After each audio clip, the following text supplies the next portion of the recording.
not very good with the eye contact. I don't ever know if he's really listening. When I ask him something, it's like, I want a decision. I don't care, baby. Whatever you say, no. That's not an answer. I need an answer. Women want emotion and men want physical. We want our cars. I think they already pretty much know what they're after when they approach a woman, that they go after them for their looks and they have more than just talk in mind.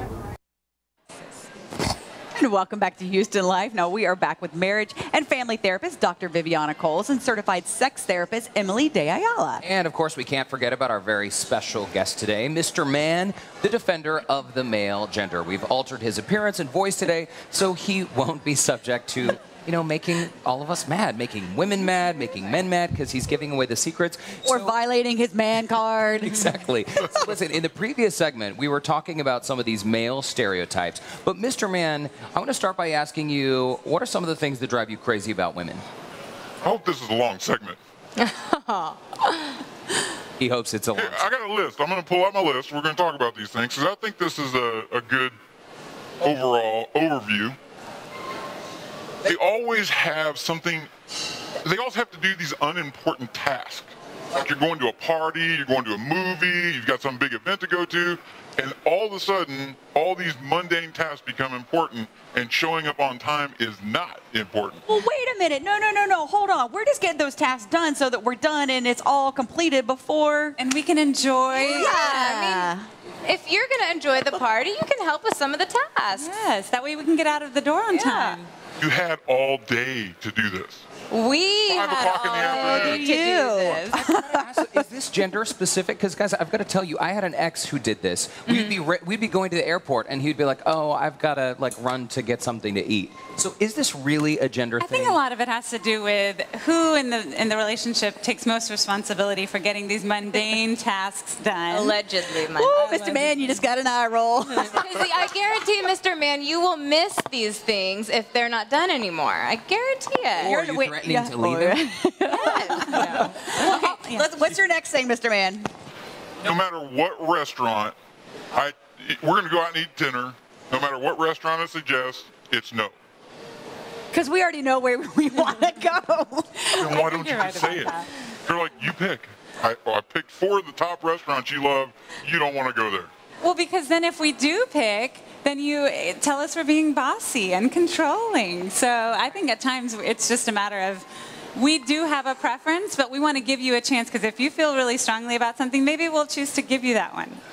That sounds like a waste of time. Throw you a fight to bone. me. Fighting about where to eat. I mean, if the only thing you're fighting about in your relationship is which restaurant to go to, I'd say you're doing pretty well. And I think, you know, sometimes there's one person in a relationship who's a little more easygoing, and they really don't care where you go out to eat. And so one person may tend to be the decision maker. That's not always a bad thing. You don't want it to be totally one-sided, though. I want to encourage both people in the relationship to voice their opinion if they really want to go eat those. Yeah, because the I don't care can get very annoying. Yes, it can. All right, Mr. Man. Okay, here's one that you'll appreciate. Women read romance novels and dream of the lifestyles portrayed in the movies. And then they compare that to what they've settled for. If I was just married to Fabio, right? You know what the #1 guy rule is? Don't make the favorite thing you like to do your job. Huh. Okay. So do women really think Fabio is attractive? I hope not in most of the cases. You know, as adults, we have the ability to separate fantasy from reality. You know, one of the reasons why, like, 50 Shades of Grey was so popular is because it tapped into a lot of women's fantasies. Would most women actually want to be married to someone like that? Probably not. Is it fun to discuss and share some of the fantasies with your partner? Yes. And sometimes that's where it ends.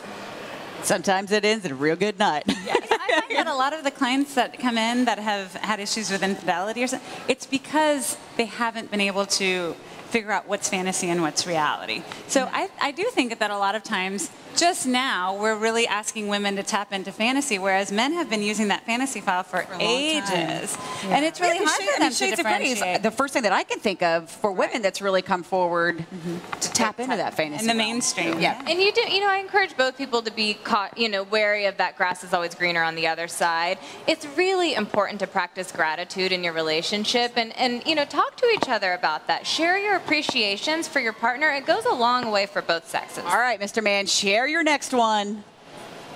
Guys never know where they stand after sex with women. They need to be better communicators. Guys are not the bad communicators, it's the women.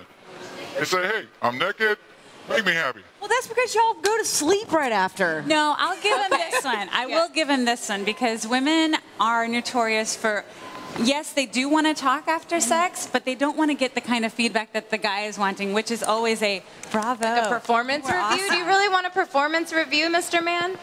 No, this is not what I'm talking about. What I'm saying is if you don't communicate what makes you happy, how can you improve the next experience? Okay. We get all the blame later. Okay, now that I can work with. I do think, of the clients I see, women are more likely to expect their men to be mind readers. And I think we talked about this a little bit yesterday. It is of utmost importance that you communicate your desires and give, constructive feedback to your partner because we're not mind readers. We just aren't. And I'm reading between the lines here, but I'm assuming, Mr. Man and Emily, you're talking about actually providing feedback in the moment, like do this, that feels good, don't do that. Right after. Absolutely. That's what most men really want, and that's what most women are not really wanting to tap into. They just want to enjoy the cuddling and the, but when they do want to talk it, which is about maybe over lunch, the men are like, we're not there. No. And let me add one point, and I'm sorry, ladies, but this is true, that there's a chemical that's released after the male orgasm, specifically after the male orgasm, that makes them very sleepy.